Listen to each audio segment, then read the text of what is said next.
Preslie, thank you for joining me on the Spirit Farm podcast today. Thank you for having me. I'm excited to be here. It's great to have you. I've just gotten to know you in the brief past, but you are such a joy, such a bright light, and such an encouragement. It was a pleasure to have you engaged, have you a part of this, and just to learn more about you for myself in the process. Yeah. And I want to start with your name. Yeah. Preslie is such a rad name. Thanks. Where does it come from? How did we get there? Yeah, my mom's a big Elvis fan. It really is Elvis. Yeah. And I love it. I went to Graceland for like my 13th birthday with my mom, and yeah, we're really into Elvis. You've been to Graceland? I have. Is it awesome? It's pretty awesome. To a 13-year-old, it was even awesome? It was really, I think growing up, my mom was just such a big fan. Like we had so much Elvis stuff. I think I was him for Halloween one year. It's been a thing. Yeah. My kids have the glasses with the sideburns attached to them. That's they awesome. have no concept of what they're wearing, but they Sure. think it's still cool. Yeah. So Preslie, but you spell it I-E. I do. So my parents, the story is that they wanted to compromise. My dad didn't want me named after a rock star, so he was like, can we spell it a little different? Can we just change it up a smidge? Yeah. And my mom she did the I-E because she likes to put a heart above the I. So. Oh, of course she does. Yeah. Was your dad like a little bit jealous? Or was it question. Or is it just like practical, like Yeah, I think it's probably more practical. My dad is a big singer. He has like a setup in like it's dad's music studio at home. And so maybe there was a little bit of jealousy there. Like when you would go home after school and he'd be belting it out in the garage or what? This is probably kind of a sidebar, but growing up, my dad worked a lot. I mean, he still works a lot, but he was out of town a lot and had a lot of weight to lose. And probably about 5 years ago, he has lost close to 100 pounds. Wow. And got into scuba diving. Now he's like a master diver, and he got into singing lessons and learned how to play the piano and started cycling. And he's totally overhauled his life with really cool hobbies since he's lost all the weight. Wow. Yeah. So we didn't have it growing up, but before I was born, my parents had a karaoke business. So they had a karaoke. It's always kind of been in the family. You're saying all kinds of interesting things right now. Okay, so maybe we'll get back to dad and weight. A karaoke business? Yeah. So you go places and like bring your karaoke with you? Yeah, they would like help people set up their karaoke. My mom was a journalist, so growing up, I would go on interviews with her, which I think is where I learned a lot about speaking and writing. And you grew up in the Valley of Arizona, right? Yeah. Okay. So I grew up in Chandler, and my mom was a freelance writer. And but before I was born, she used to go do like interviews with people, and so I think they were just really into celebrations and cool stuff like that. She was so like ahead of her time. She was podcasting before there was podcasting. Totally. And now she can like barely figure out the podcast app, but yeah. But she has to listen to her daughter. We'll talk about your podcast later on. Yeah. But so dad loses over 100 pounds and just totally dramatically changes his life. Yeah. What was the impetus? What sparked that? I think it was a lot of things, and I don't want to take credit that it was this thing, but I think that it had something to do with it, is we had a really hard conversation about, I think it was when I was in high school or maybe early college that this all happened, and I said, someday I'm going to get married and you're not going to be there. And I think I'd always been really, you can do it, you could feel better, or maybe just kind of avoided it because it was my family. Yeah. But at some point I was like, his feet were swelling and he had sleep apnea and he was so uncomfortable, and there was a point where I was like, I want you to be around to play with my kids someday. And you're not going to be if we continue down this path. Do you have siblings? I do, 2 older brothers. 2 older brothers. So you're the youngest. Did they have conversations with him, or were you the one that just was bold enough to just say it? Yeah, I think I was the one because both my brothers also struggle a little bit with their health and fitness. Okay. It definitely was not a popular thing in my family to work out or eat well. Okay. So I think following a few generations of that, I decided to follow a different path. Okay. Yeah. So talk to us about that. You as a kid, teenage years, what was your struggle with that whole deal that kind of propelled you into a life of wanting to be more healthy, to break out of those kind of family norms? What did that look like for you? So all through middle school, I remember as young as elementary school, I've always been a little shorter and stockier, but I've always been an athlete. So I played really competitive volleyball from the time that I was really young. And I was always playing like 2 grade levels up in club. And volleyball is my sport. Yeah, that's right. I love it. We have that in common. Yeah. Like I'm a little on the back row side, not so much the front row side. Hey, but respect it. There's like, you Gotta can't be play quick. volleyball without ball control. Totally. It's like where it all begins. Totally. And so you were holding it down in the back. Yeah. Okay. And so it wasn't until I got into like late middle school, early high school that I started to realize that I could still be athletic, but it basically, I think I used to kind of justify my body composition based on being able to play sports well. And then I got into the age when there's clicks and judgment and, Facebook started becoming a thing and MySpace was a thing. And Because you're 25 years old. I am 25. You are 25 Instagram didn't years come old. out till close to college. Yeah. Unbelievable. So we're going to talk about the incredible things that you're doing and have accomplished. Thanks. And I just think it's important to note that you were a mere 25 years old. Yeah. That's an important perspective for people to have as we kind of Yeah. get into your journey. Okay. Yeah. So in middle school, I really started to struggle with my self-confidence, and I would try and eat as little as possible. And I don't know that there was so much conversation around what that was called, and I would do these, and then I would binge at night, or I would, basically try and see how long I could go without eating. Wow. And a friend of mine actually told the school counselor that I was doing this. Wow. And I was obviously really upset at the time. And the school counselor brought me in and said, I need to tell your parents. Wow. And she brought my parents in. So I went to this counselor to talk about this outside of school. And he was awful. He was so not respectful, didn't create a great space. And in any profession, there's going to be awesome ones and not so awesome ones. And But talk a little bit without saying his name or completely throwing him under the bus.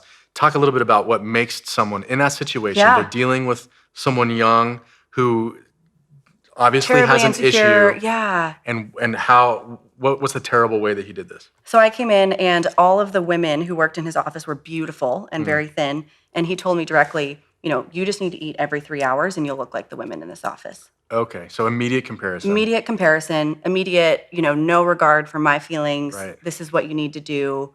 It was a really terrible experience. Terrible. So then from there, I'm like, well, great. Don't tell your friends what you're struggling with, because then they'll rat you out, right? Yeah. Counseling is terrible. Yeah, counseling and nobody adult understands what I'm figures going are not through. going to get me. Right. And they're going to shame me. Mm-hmm.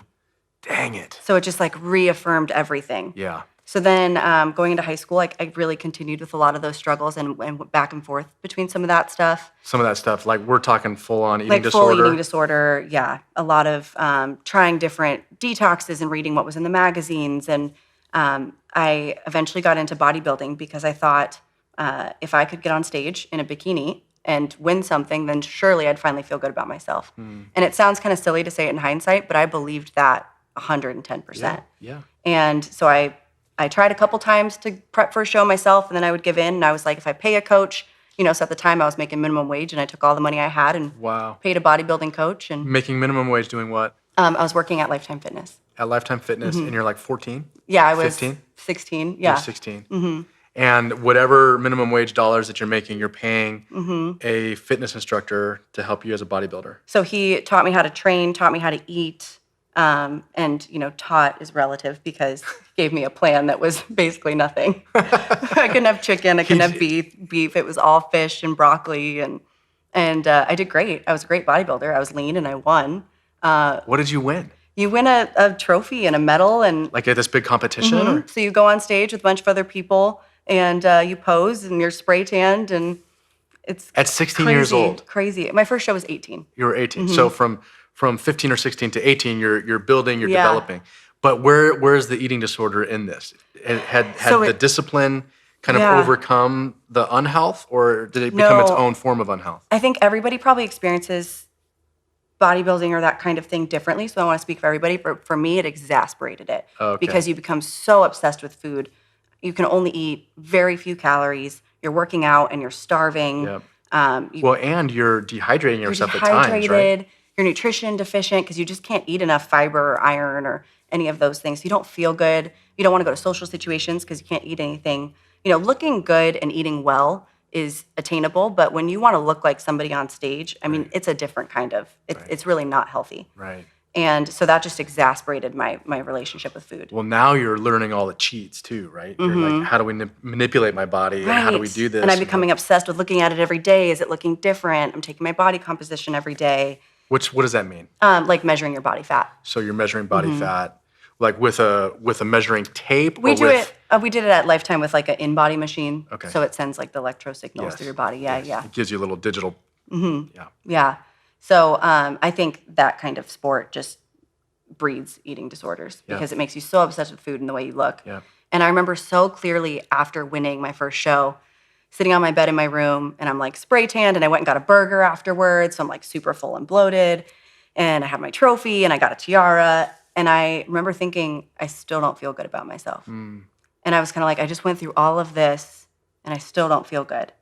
And so that's when I started to get into counseling and thought I need external help because I tried to do it myself, and I still am not happy with who I am. Okay, let's pause there. Yeah. Jump back a second because you described your family as not being fitness, so what are they saying to you? How are they interacting with you when you go from part of the normal family to fitness freak in just a few years as an adolescent? And then to the point where you're actually winning the fitness competitions. What was that like at home? You know, when it was healthy, when I was younger and realized that I wanted to get into health and fitness when I was living at home, I would go out back and swim laps, or I would go running a lot, and I would play volleyball. And my family was so supportive. You know, I think they knew that maybe they hadn't always had the healthiest behaviors, and so they were super supportive of encouraging that.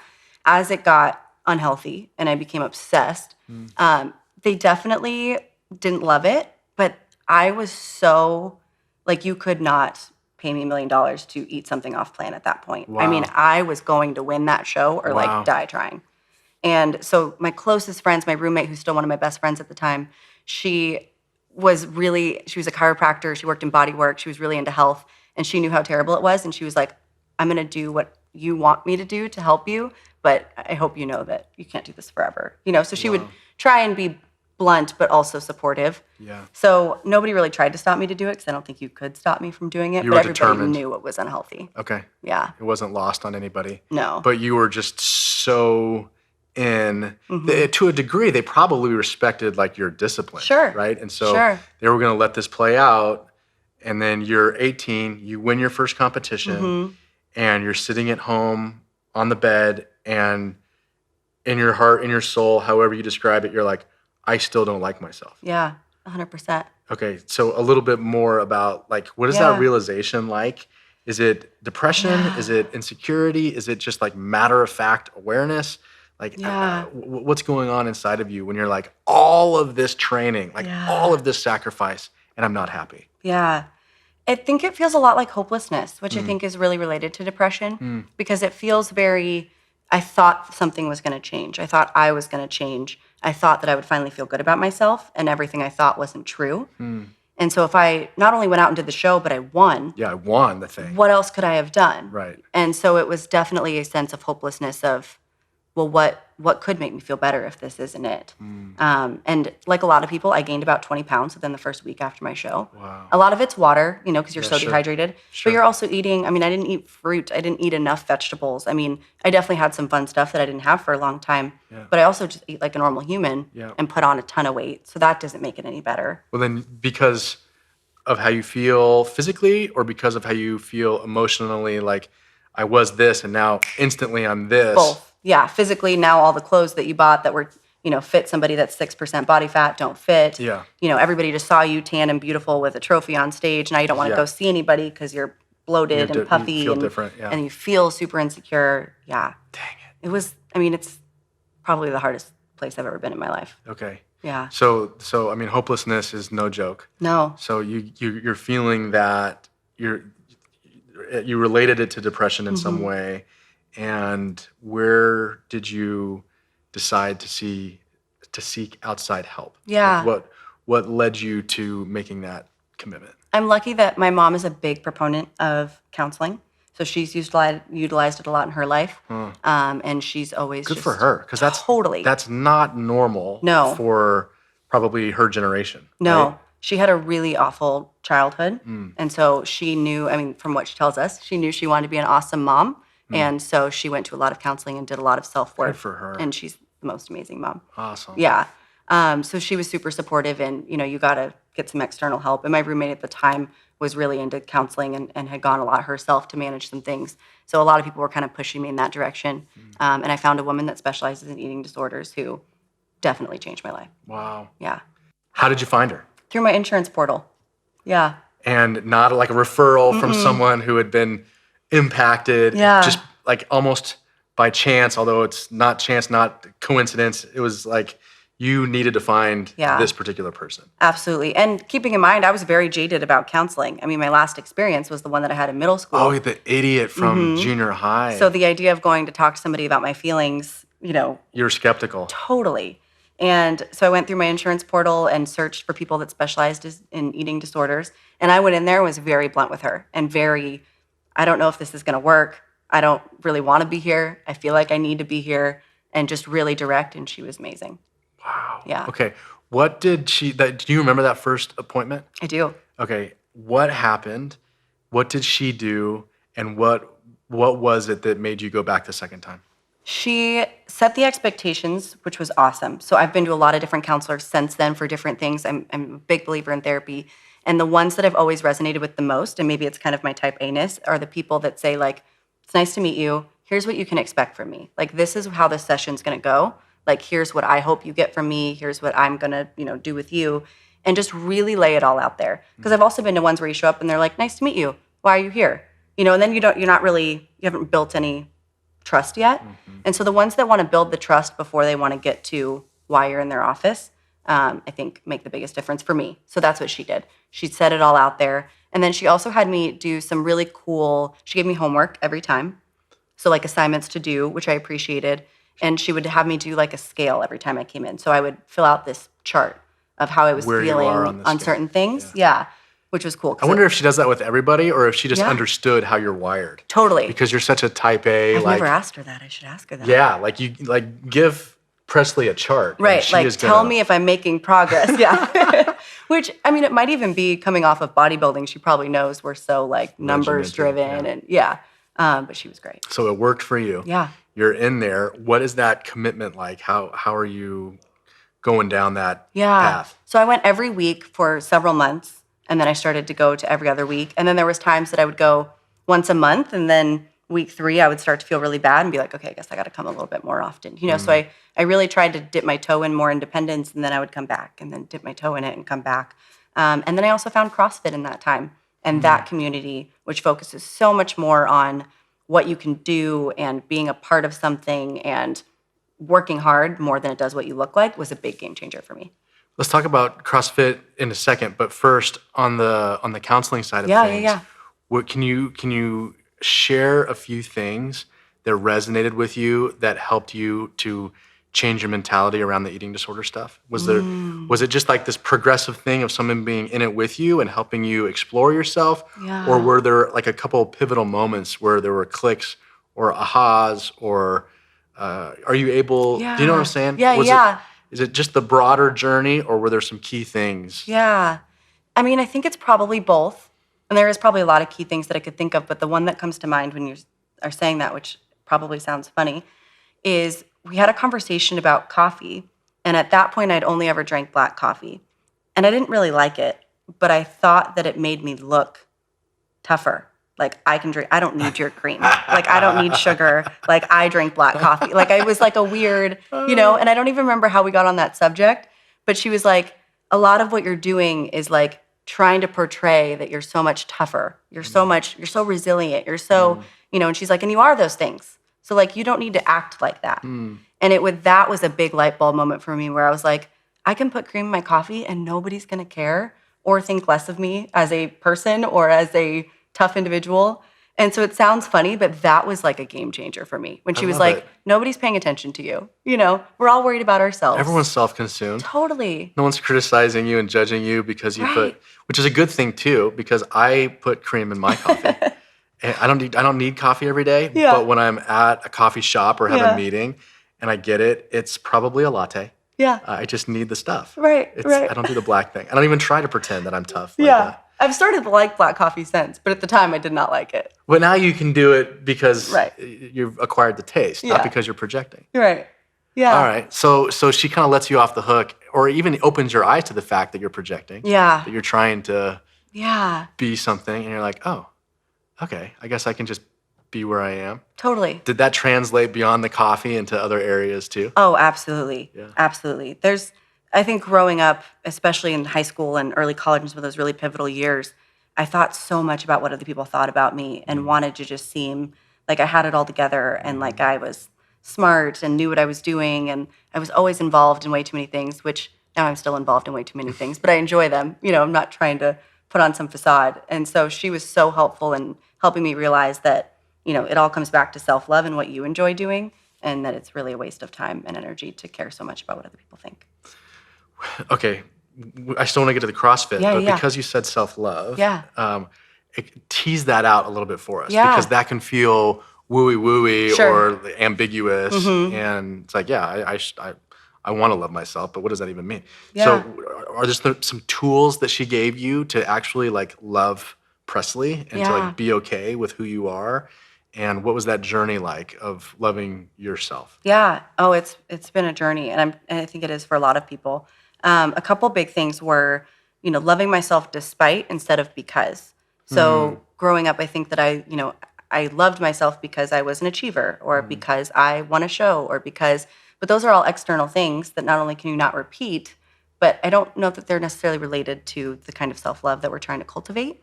And so she taught me to love myself despite certain things, which was a big shift for me. And then also doing a lot of affirmations, which again sounds really woo-woo, but it's free and it's easy. And if you do it enough, I really do think it makes a big difference. It does make a difference. Totally. Because we are in a world and a culture where the negative is what is just reinforced. And there's something about, there's an onslaught of negative thoughts that we're just attacked by. If you're a human, you're attacked by them, and they can just be the pervasive, dominating soundtrack in your brain unless you intentionally unlearn that and affirm the positive. Absolutely. We can choose the thoughts that we have and the things that we focus on. Absolutely. So can you tell us a little bit about how you started recognizing the unhelpful thoughts and then moving over to the affirming thoughts that you wanted to focus on? Yeah, I did a lot of journaling, which in my case was just a lot of putting out what was on my mind. So what I've found is by just brain dumping, not caring about punctuation or grammar, and she had me do that a lot, or typing it, I would start to kind of work out some of the thoughts that I was having. And so, when you write down, I don't feel like enough because I don't look good in my jeans today. Like in your head, that makes a lot of sense. But then you write it down, and you're like, that sounds kind of silly, right? But you don't question it in your head. Right, in your head, you're like, yeah, you aren't worth anything because you look terrible in your jeans today. But then you write it down, and you're like, that's silly. Stupid. Yeah, like what if my friend said that to me? That's dumb. That's not true. But it's easier, I think, to see it on paper and identify that it's not true. So that was huge for me. That's so interesting, isn't it? It is. That shift from in your head to on paper, it makes it real, and then you can evaluate it as a thought instead of just being this internal dialogue. No. Now it's like a black and white thought that I can evaluate. Yeah. Did you do that in the evenings? I did do a lot in the evenings. Yeah. So you would kind of look at your day and okay, these are the things that I felt today. Yeah. Kind of a thing. And journal about them. And she had me do it. I went through, I had binge eating disorder, so I would have a really hard time with binge eating. And she would have me she would basically say, give yourself the permission to eat whatever you want, but before, journal about it. So then it was kind of this cool, okay, I'm not restricting myself, and I'm not saying that I can't keep binge eating, but I need to journal first. And so then by journaling, I'd be like, I feel really anxious, and I'm really behind in schoolwork, and that makes me want to eat things. And, and then you keep going, and you're like, I don't need to eat anything. And now it's been 10 minutes, and I've gotten it out. And it sounds really simplistic, but again, it wasn't the first time. I think the first time I probably journaled and still went and ate a bunch of stuff, but doing it consistently. So I would journal at night and then do my affirmations in the morning. Thanks for talking about this. Yeah. So when you're journaling, and then in the first times, days, whatever, you're still going and binging, what do you think is the process that's beginning to happen? Even putting it down, you're making a deal with yourself that you're willing to keep. I can still do the thing that I want to do because I have this kind of addiction compulsion toward it, and I'm going to agree with myself and make a deal with myself that I can still do that. Yeah. But first, I'm going to process emotion. I'm going to kind of let my heart out at first. And then do you feel like as you did that, health started to... Yeah. I just didn't enjoy the binge as much. So I think once I put thought to it, before I put thought to it, it was like, oh, this is what I wanted, and I feel full, and I feel happy, and food tastes so good. But then you feel sick afterwards, and you feel guilty, and so it's just a lot of emotions. If you can get those emotions out first, then it felt like I would go to eat and I'd be like, this isn't even really like, I know I'm eating this because I'm anxious. I just realized that, you know? And so it was really helpful for me to put that together. That's so helpful. Good. Because we, as humans, Yeah. we go to our compulsions because we don't want to feel what we're feeling. Yeah.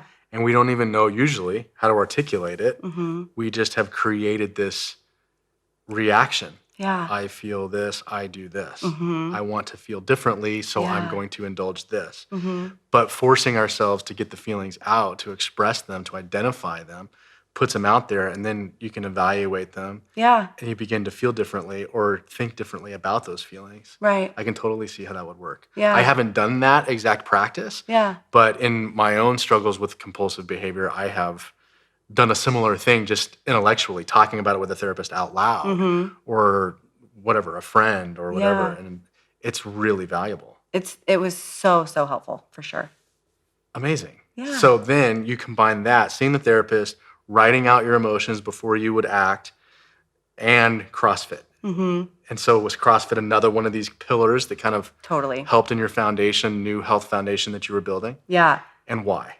I remember when I first walked into my CrossFit class, and I didn't tell anybody I was going because I was like, I'm probably going to hate it. And as bodybuilders, we made fun of CrossFitters all the time. Oh, really? And, Why? Yeah. Why did we were all bodybuilding- like, why do you why are you swinging so much? And it was not very, one of my more judgmental days.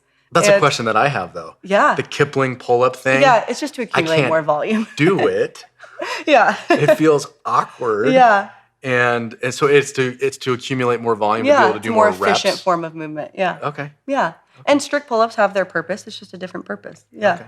Okay. So I didn't tell anybody because I was like, surely I'm going to hate it. And then I'll never go again and nobody will know I tried it. And I went in and got my butt kicked. I took like their beginner class and I loved it. But the first thing that the woman said when I walked in is she said, you have really big quads. You're going to fit in well here.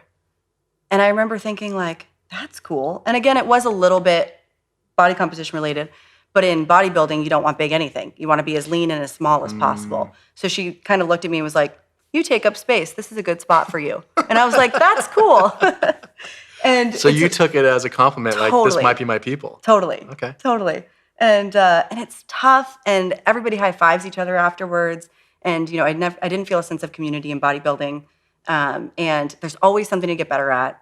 And it just was so good for me to be in a place that rewarded hard work and rewarded showing up consistently and cheering other people on than being competitive or trying to be the best. Yeah. Yeah. So there's so many great things about it that you just hit. And it's the showing up consistently, it's the training your body, Yeah. and it's the community, Yeah. right? It's my favorite part. CrossFit's not fun alone. I mean, I don't think it is anyway. No, having people in it with you and people that are supporting you.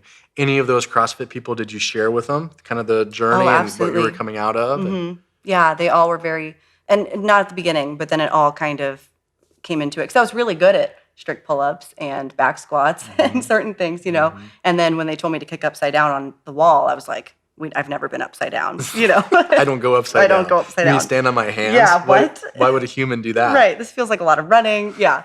So it came out pretty quick, but everybody was super supportive. That's awesome. Okay, so where do we find you now? So you're like 7 years past that kind of pivotal shift in owning your struggle, seeking help for it, and what's happened since then, and how do you view it? Yeah, I'm trying to think of the best way to say this. I wouldn't take it back for the world. It was so hard to go through, but going through that experience has helped me so much with my clients, which I'll get into in a second, and just with the trajectory of my life. CrossFit has been such a great foundation for everything else that I've built in terms of friendships and community and loving my body and moving my body in ways that serves me. And coming out of that bodybuilding show, I was studying journalism in college and decided that I wanted to study nutrition and understand more about why my body responded the way that it did and why it rebounded the way that it did and how can we fuel our bodies well and not be on this dramatic, fish or not feeling great about yourself. Surely there has to be a way that we can feel good about ourselves and eat well and also eat things we enjoy. And I was like, well, maybe college will teach me that. So I changed my major and got my degree in nutrition and started nutrition coaching on the side for free, for fun, just because I knew how to do it from college and got... You're just like, hey, Susie, Yeah. You interested? Look at all the stuff I'm learning. I can set you up with a program. Totally. Well, it started as a blog. So when I switched my major, I wasn't loving journalism school. And when Well, can I just stop you for a second and like make this connection? Yeah, because it feels like, whether you view it this way or not, I'm just wondering if it's this divinely orchestrated deal that you, even your journalism degree, Totally. now you're podcasting. Right. Yeah. And you are drawing out stories from other people in the same way that I'm trying to do with you. Yeah. And you are drawing out things of health, of fitness, of nutrition, mindset, mental health. And like, it's all, your whole story has come Absolutely. together. And already just at 25 years old, you have this amazing mosaic in your life that's leading to a very purposeful contribution to the world around you. Absolutely. That you're doing really well, by the way. Absolutely. And so I think it's important, Arizona State is where you went to school, and as you're switching majors, it wasn't because one was wrong. You actually are still using that one. Yeah. And now the nutrition takes the forefront. Totally. Right? Yeah. So that you made the switch, and then where'd you go? Well, I loved it so much, and I would like call my mom every day after school and be like, "Guess what I learned today?" And she's super supportive, but like she didn't really care, you know. And so eventually, I love that's you, great. sweetie. That's great. So eventually, I was like, you know what? I'm going to start a blog. I know how to write. I was in journalism, and people that will care will read it, so it'll be great. Yeah. And so I started blogging, and it got a lot of traction, and people started reaching out to me like, "Hey, could you help me like with my nutrition?" And so while I got my first corporate job and started doing that out of college, I just was like helping people on the side. I was going to CrossFit, so I was helping some people at the CrossFit gym. I started charging like $20 here and there just to cover my time of helping people. And it built super organically. And after 9 months in my corporate job, I launched my nutrition coaching company full time. So you were in your corporate job for 9 months, and you were like, "This is just not satisfying." What are the components to why you left the corporate world? You're doing the blogging and dabbling with coaching. Was the money there, or would you just hate the corporate job, or what were the elements that made that transition? Yeah, there was a couple things. So one, I remember calling my mom a few months into the job, and it was a great company to work for, and I had a great job. But I called my mom a few months in and was like, "Everybody feels really dead here.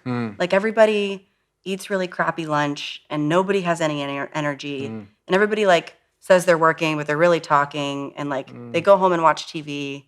Like there's just no, like nobody's getting better here. Like I've been here for a few months, and it's just stagnant."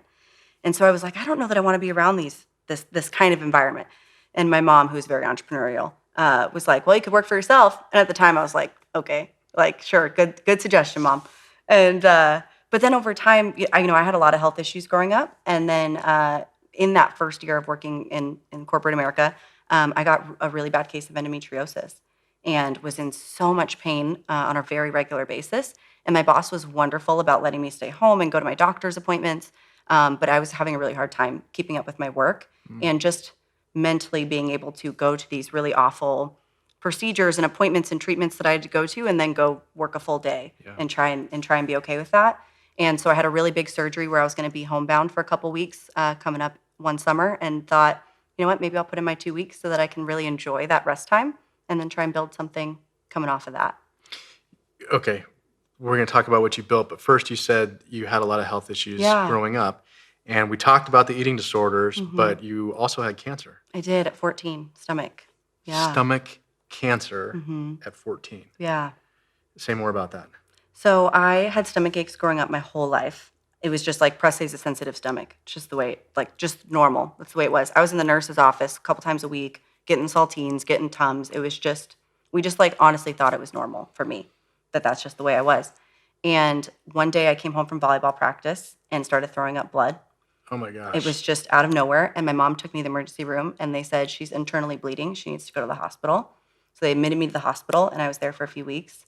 And they ran test after test and couldn't find anything. Finally, they did an endoscopy and found it. And it was on my stomach lining. And so at the time, I was playing really competitive volleyball, like to speak to pivots and divine, mosaic things. I thought I was going to play college volleyball. I mean, that was my plan. And the GI doctor looked at me and said, "You're not playing volleyball. Like, you're not doing anything athletic for a while. Like, no stress on the body. You got to change your diet. You got to take 6 medications a day. get an endoscopy every 6 months. I mean, it was like a total And you're 14. 14. Yeah, Oh my gosh. crazy. So even before the struggles with image and eating disorder, you're fighting for your life. Totally. And so you said you had to change your diet. So diet and the food that you were eating as a kid Yeah. obviously played a role in that. Yeah, they don't know, of course, exactly what caused it. What happened was I had H. pylori, which is really common. A lot of people have H. pylori react. But What is that? It's just a bacteria in your stomach. Okay. So for some people, it reacts in the form of they get a stomach ache once in their life and it never reacts again. Huh. And for some people, it reacts and doesn't get better and turns into intestinal metaplasia, which turns into stomach cancer. Okay. And so they think that the H. pylori was what was causing my stomach aches as I was growing up. And things that make it worse are foods that I loved, which are really acidic things. So I ate a lot of pasta sauce. I ate a lot of pineapple. I have a pineapple tattoo. I love pineapple. You have a pineapple I do. tattoo? I do. Right there. Just because you really love pineapple? I really love them. Oh, man. And I that's funny. finally can eat them again as of like a year ago. Okay. Yeah. Marinara sauce, chocolate, soda, caffeine, pineapples, fruit. I ate so much fruit growing up. So things that aren't necessarily bad, Right. just super acidic if you have a sensitive stomach. So maybe this played a role in the kind of the origins of the eating disorder because you're already having to limit your diet so much. Right. That you'd kind of been trained and had to restrict yourself. Right. And then just kind of spiraled out of control. But, Yeah. So you had the stomach cancer, and then how did you recover from that? So it was, I think it was when I was about 18 that I got cleared. Wow, not till you were 18. So you're So getting a few years of, Wow. and I didn't stop taking, they told me I would take medication the rest of my life. And I had to take 6 pills a day to kind of keep everything at bay.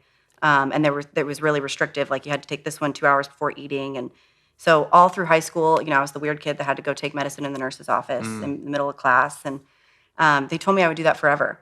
And then when I was in my early 20s, just a few years ago, I went to a really awesome naturopath that basically was like, you don't need to take these forever. And so now I don't take anything. Wow. Yeah. Okay, so Sorry, I'm good at jumping steps. but that's okay. Let's just stick with that. Naturopath, because I'm a fan. Yeah. Like the fewer pharma crap, the Yes. better. The less pharma crap, the better.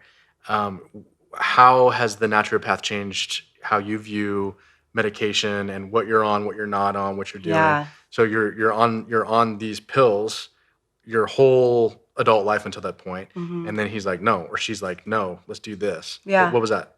Give us that detail. It was amazing. I think that everybody should see a naturopath, even if you're not experiencing anything that makes you feel not awesome at the moment. It is so valuable to have somebody look at you as the whole person and say, here's what could be functioning better. Here's what you're not doing enough of, or here's what you're doing too much of. Yeah. It was so valuable for me to have somebody look at me as the whole person. Yeah. Because I had that when I was 14, and then I had a lot of ovarian issues when I was 18, and then I had endometriosis. So by the time I got to this naturopath, I said, hey, I'm 23, and I take great care of myself. I eat awesome. I work out all the time. What's going on? Yeah, and I have these issues too. Right. Yeah. And it was so helpful for someone to look at me as the whole person and say, your body's not handling inflammation well, or here's, some different things that you can do. So it was just, I can't speak highly enough of seeing a really awesome naturopath. Okay. Yeah. Okay, so then you're on this nutrition track and you're doing some coaching. You leave the corporate world, you have the surgery, and you have the 2 weeks off, and then you were going to build. Yep. How did you build? And so I did build a little bit going into it. So I knew that I was going to quit at least a few months out. And so I started saving money and started really thinking about that. And I ran nutrition challenges at my gym to build some, notoriety and awareness. Yeah.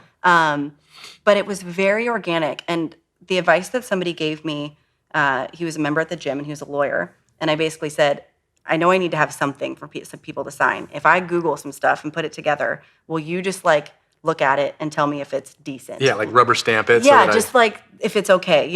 I can't really afford to pay you. I'll buy your coffee. Just tell me if it's okay. Yeah. So we went and got Starbucks and looked at my thing. And he said, how are you building it? And, what are you spending on advertising or whatever? And he said, I'll tell you something, that you need to know for the service-based business. And he said, be the most amazing coach possible, and you won't have to spend a dime on marketing. And at the time I was like, okay, like everybody spends money on marketing and I've never spent a dime on marketing. Really? I try so hard to be an awesome coach. And I do a lot of things to make, I write my clients' birthday cards and I text them once a week in addition to our check-ins. And I send postcards 3 months in that tell them how awesome they are. And I try to do a lot of things that make them feel like they're my only client. And my referral business has been awesome. That is fantastic. Yeah. So what do you do with a client? Yeah. So what is it that you offer, and then kind of the scope of your work with them over what period of time? Yeah. So it's month to month. So I have people that have stayed with me for a couple years. Some people use it for 6 months and are ready to graduate and move on. So I don't offer a package in terms of that because I found I really try to come at it from what would I want. And I don't like being locked into something that I don't know I'm going to love. And so it's month to month, which people seem to really respond well to. And we meet once a week, either via email or via phone. And we go over what they did awesome the previous week, what we could have done better. And then we set goals for the following week. So we try and pick 2 to 3 goals at a time of things to work on in a given week.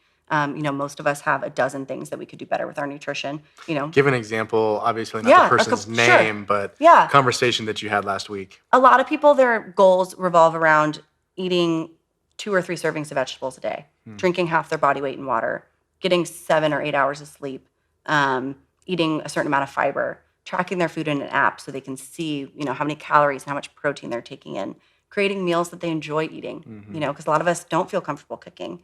Recreating meals at home that they enjoy eating out so they don't feel like they have to eat out so much. A lot of those types of very practical things. And I meet people where they're at. A lot of people come in and they're drinking a glass of water a day. So I'm not going to start them at half their body weight in water. That's just not realistic, right? Let's drink 20 ounces of water today, So it's a lot of that. And I have a couple coaches that work with me and we guide people through that very personalized approach. So your business grew to the extent that now not just are you coaching people specifically, but you're coaching coaches that coach people. Yeah. Way to go. Thanks. I remember that we started by saying you were 25. Yeah. And you're killing it in the service of people in a meaningful way based on your story and your journey. Yeah. So where do you go from here? Oh, good question. So in April of this year, so April 2019, I launched Hey Preslie Creative. So my business is called Hey Preslie Nutrition. Hey Preslie, Preslie. Yep. And it all falls under what I call the Hey Preslie Collective. So I have my nutrition coaching. Hey Preslie Creative is I do systems and automation and small business stuff with other small businesses because I realized in starting mine that that's what I really was drawn to and really naturally good at. Yeah, we're talking about that. Yeah. You I love those that stuff. systems, like spreadsheets micro and, spreadsheet stuff. Give it all to me. Yep. It's a struggle for me. And a lot of people don't love it. And a lot of people that don't. are great service providers, that's not their zone of genius. They're awesome at speaking, they're awesome at coaching, and don't want to do that stuff, but you need a lot of that stuff to run a really successful business. So what do you do for someone who says, hey, I have this small business and I suck at all this kind of work? How do you enter in and help people win? Yeah, so I'm an expert in what I call systems, which is saving you stress, time, energy, and money. What? You have an acronym for systems that makes total sense. Yeah. Well done. So I go in and consult with people, and maybe it's me implementing a process for you in terms of tracking your projects, or maybe it's me helping you set up your QuickBooks so that you're actually tracking your accounting. And a lot of it's referral based. For a lot of people, they hate social media or they feel overwhelmed by their marketing or, and I'll say, hey, here's a great social media agency. Talk to this person. Right. Here's my accountant. She's great. So a lot of it's referring too.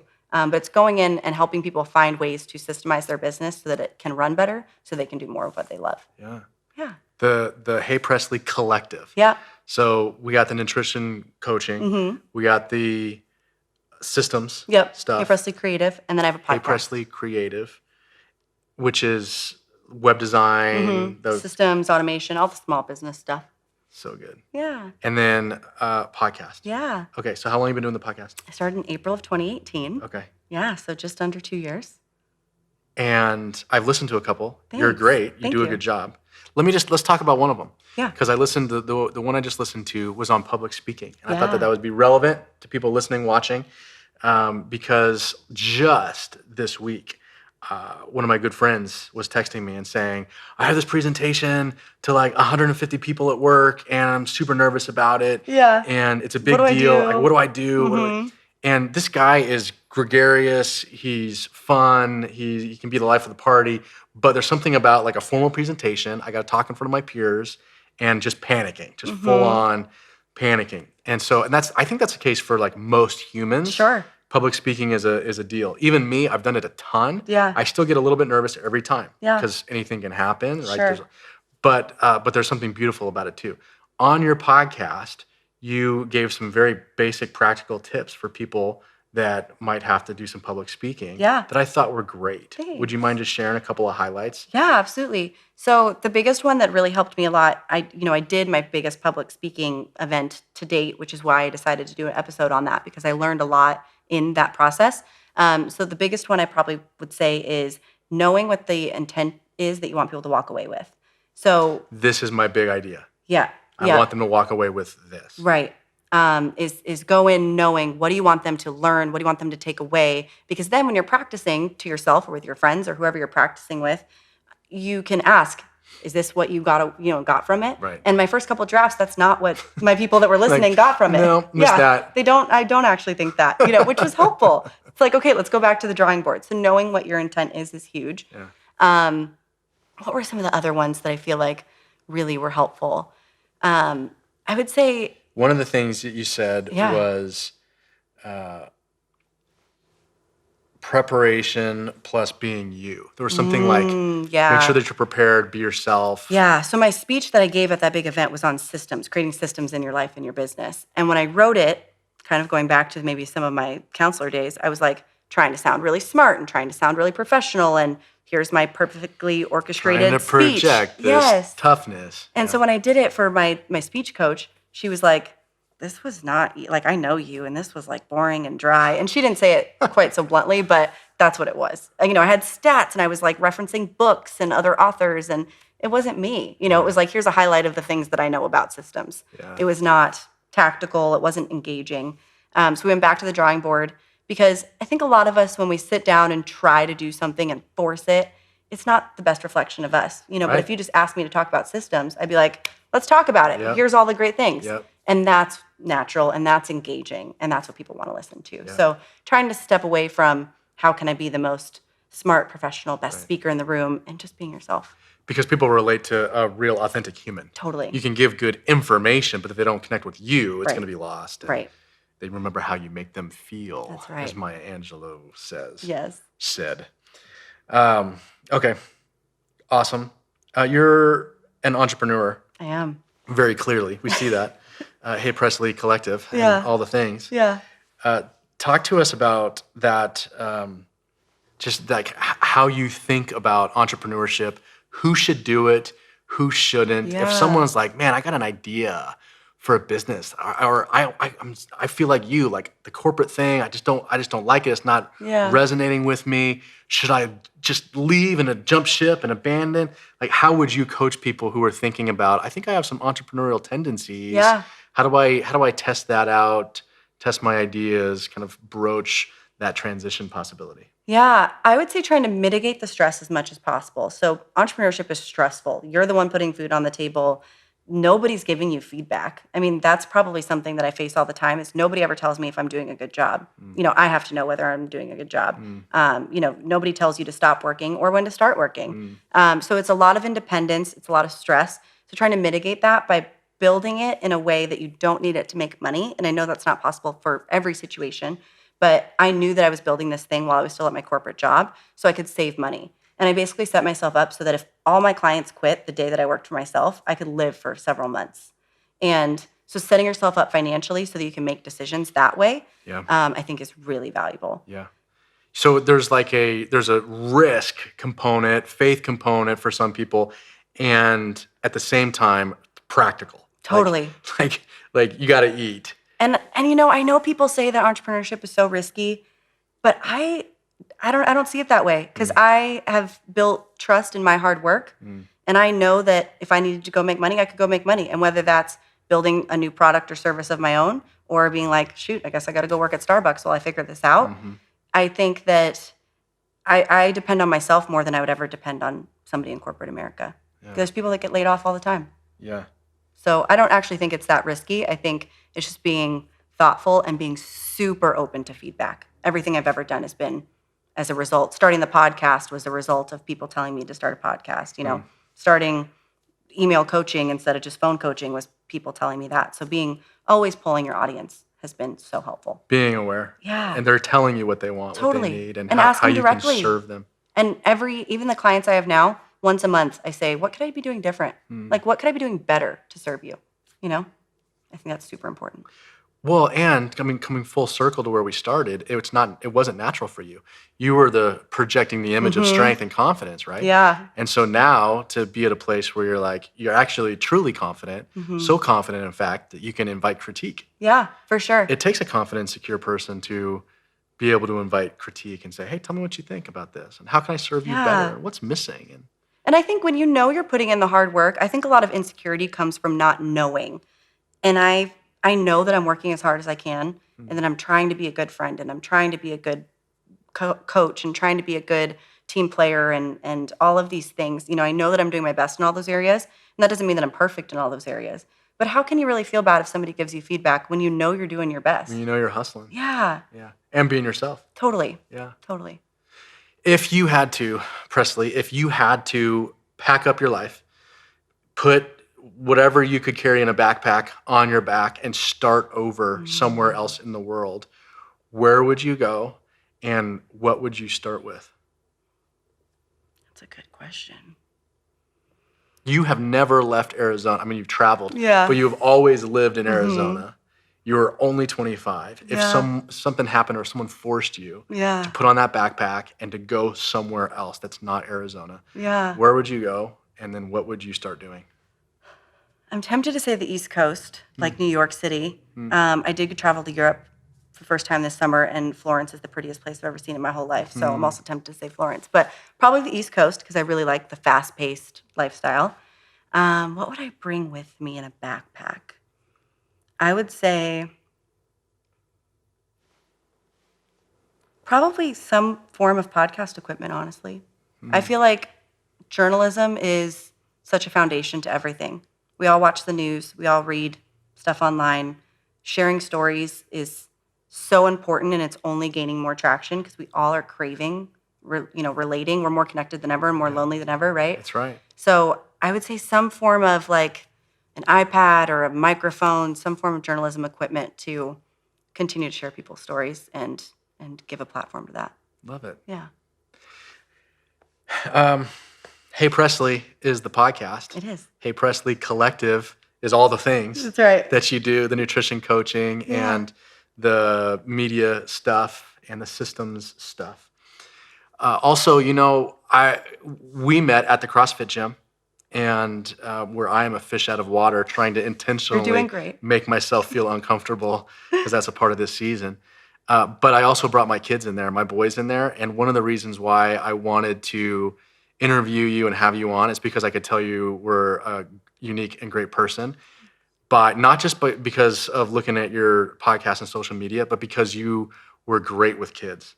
And that's always a test for me of people that are like secure in who they are, like know who they are, comfortable in their own skin, if they feel comfortable around little kids. Yeah. And so way to go, you being you.